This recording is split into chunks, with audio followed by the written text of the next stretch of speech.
Ellie Kay is the best-selling author of 15 books, including the award-winning Heroes at Home. She is a popular international speaker and has appeared on over 1,800 media interviews, including the ABC News and Fox News. The inspirational keynote presentation you are about to hear is the same message she presents directly to military members and their families. She will present as if these service members are in today's audience. And I know we do have at least one service member. Please raise your hand.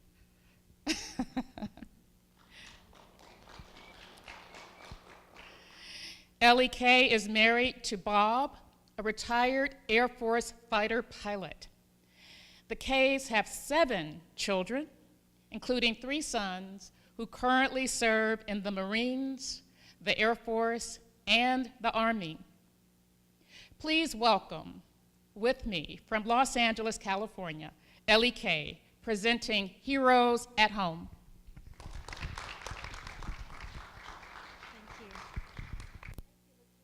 I appreciate it very much. It is so great to be here.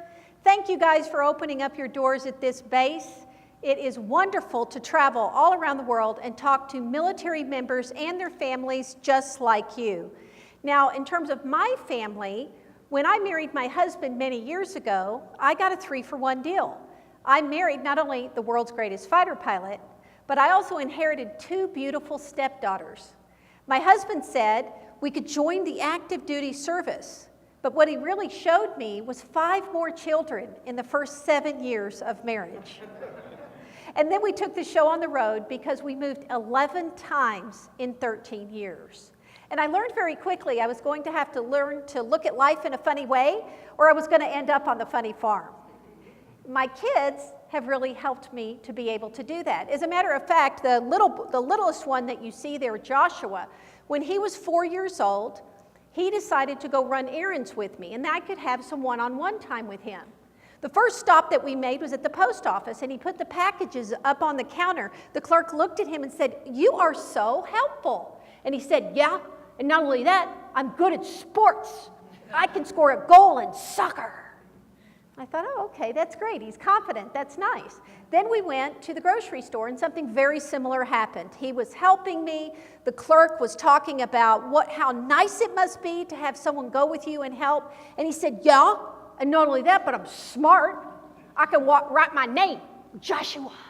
And I thought, all right, I might have to talk to him a little bit later. And when we got home, he disappeared for half an hour. So have any of you ever had a 4-year-old? Anyone had a 4-year-old at some point? See your hands. Okay, so you understand that when a 4-year-old disappears in the house for half an hour, you need to go find them and see what they're doing.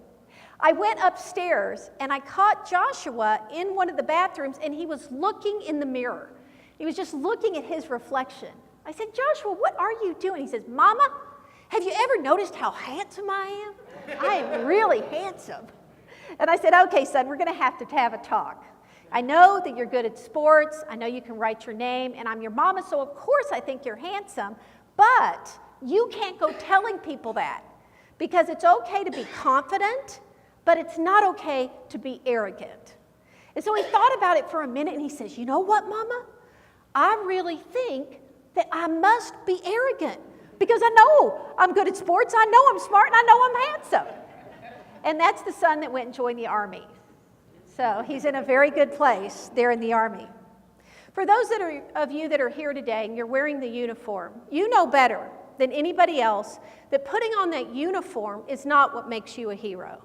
But wearing that uniform with a sense of integrity first, service, a sense of service in all you do, and excellence, those are the things that in wearing that uniform make you a hero. But for every military uniform that we have here today, we have somebody else that is represented. And those are the heroes at home. Those are the spouses, the moms and dads, in some cases even the children. They are the people that contribute to our military member so that we all help to keep America free. And in this presentation, I'm going to talk about 5 characteristics of a hero at home. As you listen to these characteristics, I want you to do a couple of things. I want you to think of how that characteristic applies to your life and if you're currently practicing it. And then I want you to think of somebody else, a hero at home that you have, and think about how you can encourage them to develop this particular characteristic. The first characteristic that I want to look at is a sense of humor. Life is hard for military families, and it's important to have a sense of humor, to be able to lighten up. And I was once told the story by a general's wife of the story of Scarlett O'Hara, who was an antebellum Southern belle. And Scarlett had just gone to finishing school and come back from finishing school, and she had tea with her frenemy, Melanie. And Melanie was giving her all the news. And Melanie said, "Oh, Scarlett, I have to tell you that Ashley and I are engaged to be married." Well, Scarlett liked Ashley, but she just looked at Melanie and said, "How nice." And then Melanie said, "And not only that, Scarlett, but my papa's getting my wedding trousseau all the way from Paris, France." And Scarlett looked at her and said, "How nice." And finally, Melanie said, "Scarlett, I must say, I have found you much changed. Whatever did they teach you at that finishing school?" And Scarlett said, "Well, Melanie, it's really quite simple. They taught me to say how nice when I really want to say drop dead." That's the G-rated version. The general's wife told me the R-rated version. But here's the point. When things happen in your military unit, when you are told that your leave is going to be canceled until morale improves, or let's say if you're a spouse and you have non-refundable tickets booked to Disneyland and your military member is now going to deploy. So when things like that happen, you can just look at your commander and say, "How nice." Unless they're here, then I wouldn't recommend it because they know exactly what you're doing. The next characteristic that I'd like to talk about is heroes, and heroes at home are patriotic. They are proud of the service in which they serve. They are proud to be able to wear that uniform, to be able to serve in an honorable manner.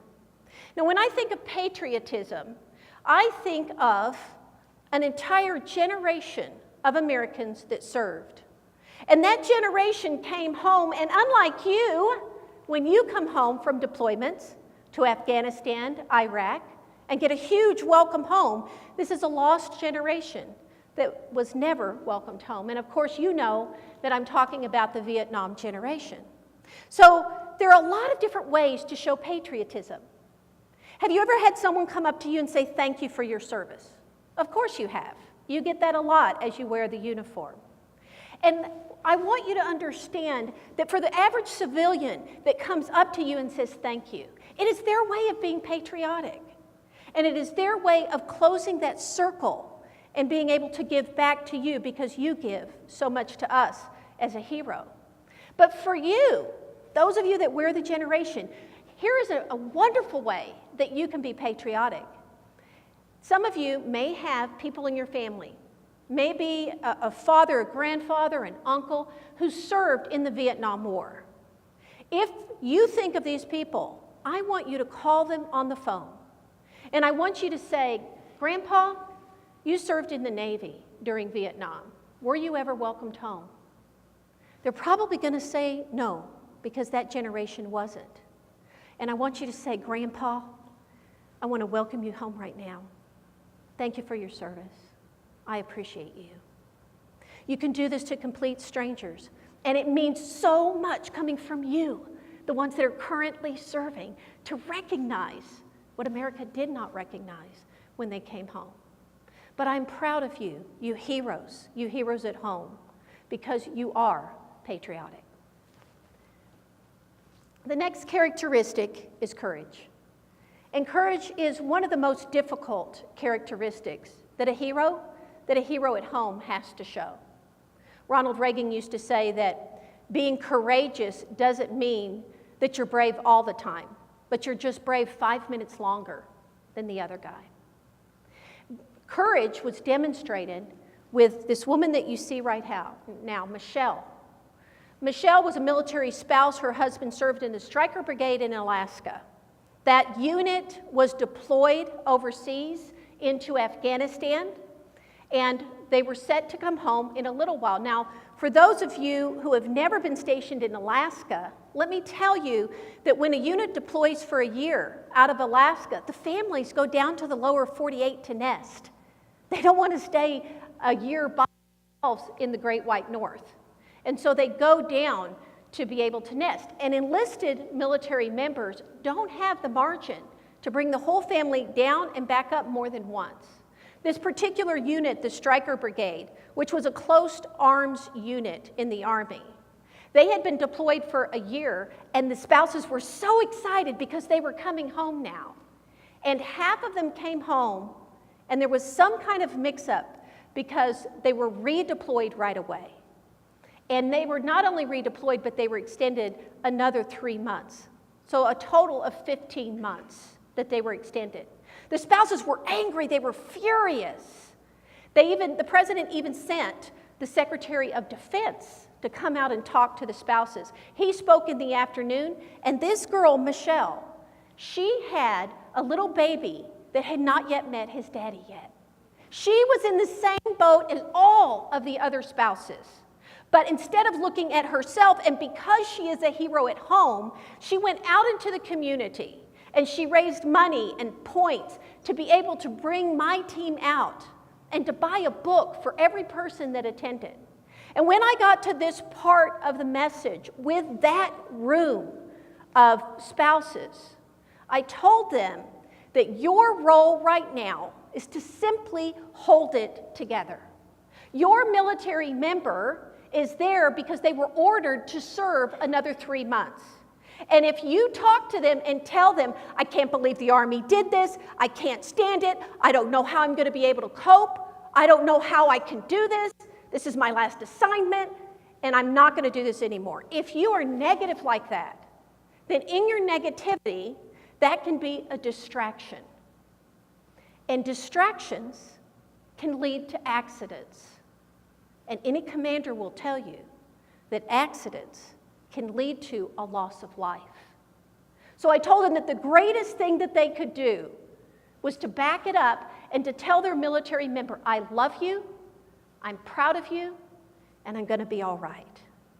And then when they come home, they get the baby with the poopy diapers, go out for a mani-pedi, all bets are off. But while they're there, and while they're serving, this is your role, and this is what you need to do.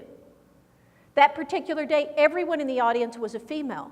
So I went on to say something that only a mother of 7 can get away with saying. Gentlemen in the audience, don't try this, because it won't work for you. But I looked at that audience and I said, ladies, it's time to put on your big girl panties and to hold it together. Well, as they left, they were encouraged. I was signing books for them. One person after the other said, great, now I know what I need to do. We got home, and 3 days later, we got a call from Michelle. And Michelle told us that they had taken that unit and they had moved them from a green zone into a red zone. And one of the women that was sitting in that audience that day got notification that her military member would not be coming home for Christmas. He would not be coming home at all. And she said, I am so glad I went to that Heroes at Home conference. Because the last time that I ever talked to my husband, my plan was to vent. I was going to tell him, how could you do this to me? How could this happen? Because he's my best friend, and I tell him everything. But I can live with the fact now that the last words I ever spoke to him were, I love you, baby. I am so proud of you, and I'm going to be all right. Courage is something that is amazing about you. For those of you that wear the uniform, you raised your hand and you chose to serve during a time of war. For the heroes at home, like Michelle, the other woman in the audience, they may not put their lives on the line, but they are putting the lives of those they love the most out there. And you are an amazing hero and hero at home for doing that. People will ask me, as a mother of 3 sons that are currently serving and having been married to a husband that served for such a long time, they said, how do you do it, Ellie? How do you send your sons into harm's way? How does that work for you? Well, that brings us to the next characteristic, and that is faith. Characteristic of faith is important in our United States military. You see, in every base and every military unit around the world, there is a chaplain stationed. There is a chapel program. And right now, we still have the freedom of faith. And the beautiful thing about the military in which you serve is that the agnostic has an equal place at the table as the Episcopalian. So you can choose to have faith or you can choose not to have religious faith. For me, when I sent my son to Afghanistan as a Marine, he was doing air assault missions every week. He was in firefights every week. And I'm here to tell you that it is hard to send a spouse off to war, but it's harder to send your baby and to have him be in harm's way like that. And what kept me going was faith. And for me personally, I have a faith in God that I believe when I pray, He listens. And I prayed for Him to put His angels around my son and to keep him safe. And the other thing to keep in mind is that there's another kind of faith. There is faith in your training. For those of you who currently serve in the military, you have the best training in the world. You really do.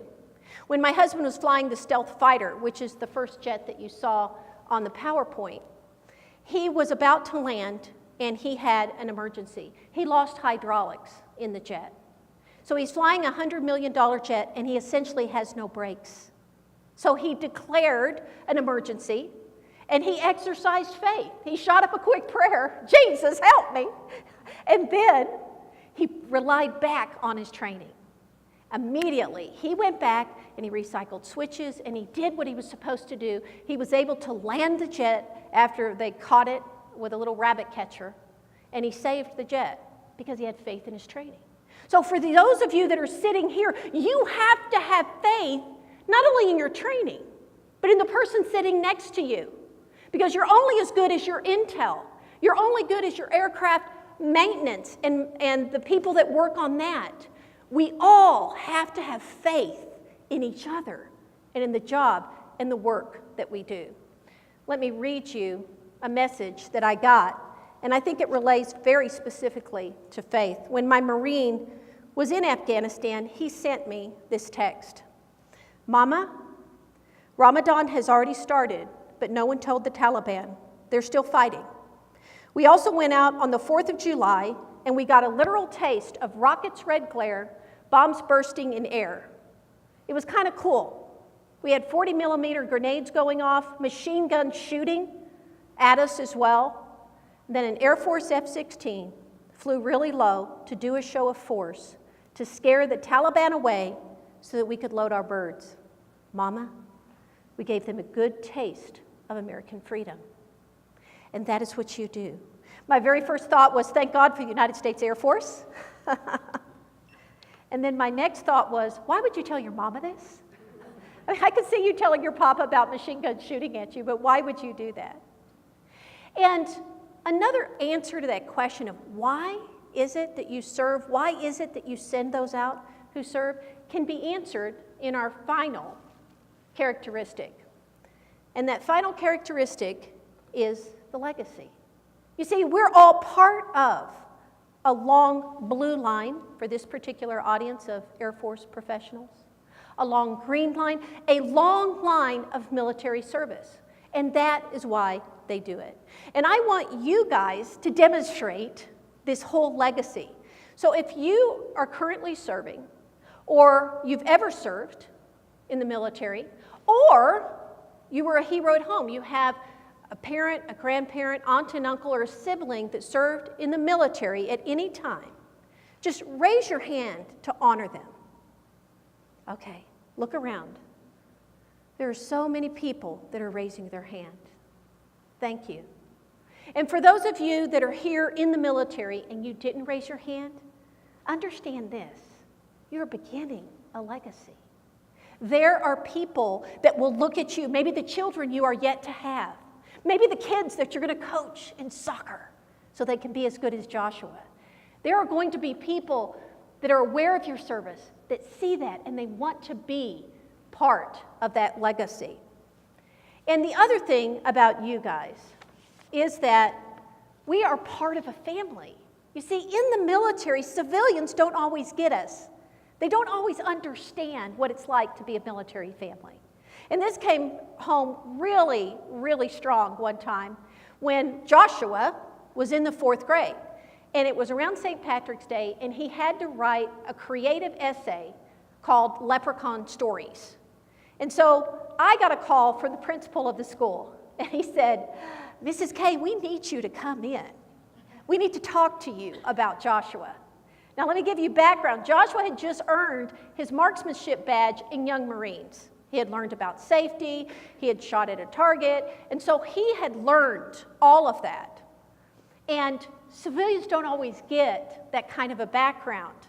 And so I want you, military members, and your families, you'll understand this essay, and you'll probably understand why it caused some concern for the teachers and the principal. And I'm going to read it in Joshua's voice. Once upon a time, there was a leprechaun who stole a pot of gold from the king, King Evil of the Dark Ages. A long name, you say, and you are right, but I made that up. So, he sent out the secret police, but they were actually terrorists. So they had a 12-gauge, a G36, an assault rifle, and one guy had 2 P99s. So they found the leprechaun, and they started shooting at him, and a long battle began. It lasted about 4 hours long. And then, when they were out of ammo, they stood up, and they became a team. Wouldn't that be nice? It's a long story how, but they became a team. So, with 2 Uzis, an AK-47, a 12-gauge, an M16 with grenade attachments, and a G36, they invaded the palace and killed the king. And there was peace throughout the land.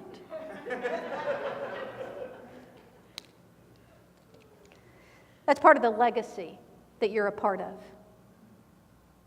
Well, I wanted to close out this presentation with a message to you. You see, you're my family. So many of you I'm meeting for the very first time. But we have this commonality. We know what it's like to be a military family, and we're part of that. And my day job involves going to television studios, going to corporate boardrooms, and when I go, I take you with me. I tell them about you that are currently serving. I tell them about your sense of humor in the middle of difficulty. I tell them about your patriotism, about your incredible courage. I tell them about your faith and how you're part of this legacy. And over and over and over, these people, these Americans, will appreciate you guys, and they'll send a message to you.